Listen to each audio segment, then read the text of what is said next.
ये लोहे के जूते 300 जिन लगभग 150 किलो वजन के हैं। एक आदमी इन्हें पूरे 10 साल से पहन रहा है। इन 10 सालों में उसने कभी हिम्मत नहीं की कि जूते उतारकर पैर धोए। एक उस्ताद ने कहा था, अगर इन्हें पहनकर 10 साल तक अभ्यास किया जाए तो लोहे की टांग जैसी अद्भुत कला में निपुण हो जाएगा। अब उस 10 साल की मियाद में केवल 3 दिन बचे हैं। इस समय वह बस हल्के से एक लात मारकर दर्जनों लोगों को मार सकता है, लेकिन अगर वह जूते उतार दे तो नतीजे बेहद भयानक होंगे। एक दिन आवई इन लोहे के जूतों के साथ सड़क पर अभ्यास कर रहा था। एक छोटा लड़का उसे मेहनत करते देख उसे आइसक्रीम देने का सोचता है। तभी कुछ हत्यारे एक अमीर आदमी के पीछे भागते हुए आते हैं।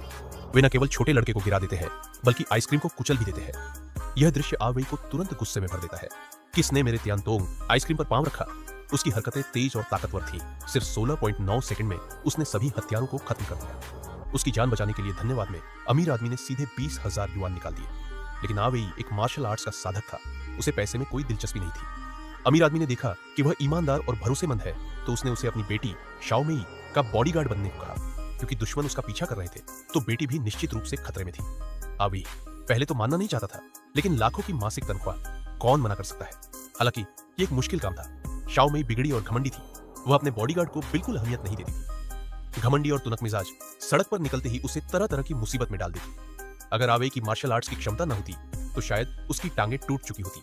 रेस्टोरेंट में खाना खाते समय आवई ने देखा कि वेटर के हाथों पर मोटे छाले हैं। निस्संदेह वे सभी मार्शल आर्ट्स का अभ्यास करने वाले थे। वेटर खाना परोसने ही वाला था कि आवई ने उसे जोर से